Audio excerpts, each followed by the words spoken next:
Nadia chit fund কাণ্ডে ইডির হানা 9 ঘন্টা ধরে চলল তল্লাশি। রানাঘাট পুলিশ জেলার তাহিরপুর থানার কালীনারায়ণপুর এলাকার ব্যবসায়ী শুভদীপ নাগ ওরফে বাবাই নাগ তার কালীনারায়ণপুর এলাকার বাড়িতে কেন্দ্রীয় বাহিনীকে সাথে নিয়ে ইডি রেড করে। জানা যায় স্টক গুরুকুল নামের একটি সংস্থার কর্ণধার তিনি। তৃণমূল জামানায় ফুলে ফেঁপে উঠেছিলেন। আর্থিক প্রতারণার ব্যবসায় অভিযোগ তার বিরুদ্ধে গত 2 বছর ধরে বেপাত্তা তিনি। তার বিরুদ্ধে একাধিক প্রতারণার মামলা রয়েছে। সেই সংক্রান্ত কাগজপত্র খতিয়ে দেখতেই তার বাড়িতে আসেন ইডির প্রতিনিধি দল।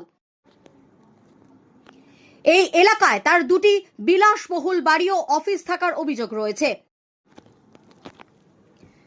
আমানতকারীদের থেকে কোটি কোটি টাকা তোলার অভিযোগ। তবে ইডির হানায় আশার আলো দেখছে আমানতকারীরা। তাদের দাবি ইডির তদন্ত করে তাদের খোয়া যাওয়া অর্থ যেন ফিরিয়ে দিতে সাহায্য করে। বাবাই নাগ আমার ছেলের টাকাটা নিচে বেশি সুদ দেবে বলে, হ্যাঁ, এবার ও পরিবারিক শ্রমিক, গুজরাটে কাজ করে, সেখান থেকে টাকাটা এনে দিচ্ছে, ব্যাস বাবাই নাগ খাওয়া হয়ে দুবাই না কোথায় গেছে সেটা আমরা জানি না।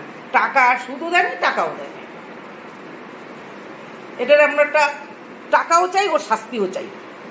এরকম গরিব মানুষের অনেক টাকা নিচ্ছে।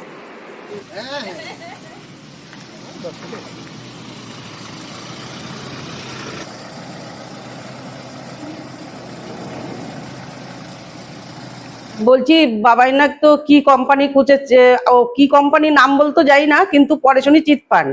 কিন্তু ও যে লোকের কাছে গরিব মানুষের সব টাকা নিচ্ছে, নিয়ে টাকা রিটার্ন 4,000 বেশি ডবল সুদ দেবে, নিয়ে ছেলেপেলের টাকাগুলো নিচ্ছে, নিয়ে আর সুদও দেয় নাই, টাকাও দেয় নাই।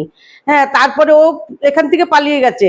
কিন্তু ওর যা, আমি ইডির কাছে আবেদন করছি, জানি ওর যা সম্পত্তি আছে কালীনারায়ণপুরে বিক্রি করে আমাদের গরিব মানুষের টাকাটা জানি ফেরত রিটার্ন করা হয়। এটা আমাদের অনুরোধ রইল।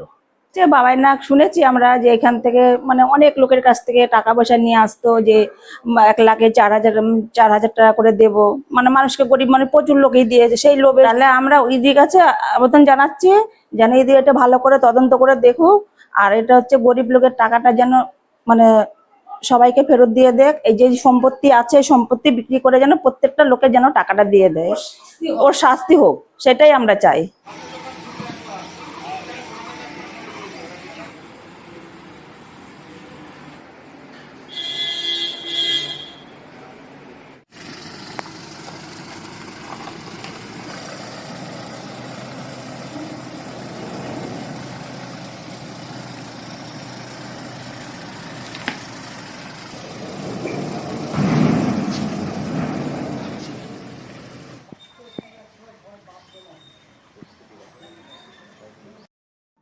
ব্যুরো রিপোর্ট, বর্তমান ভারত।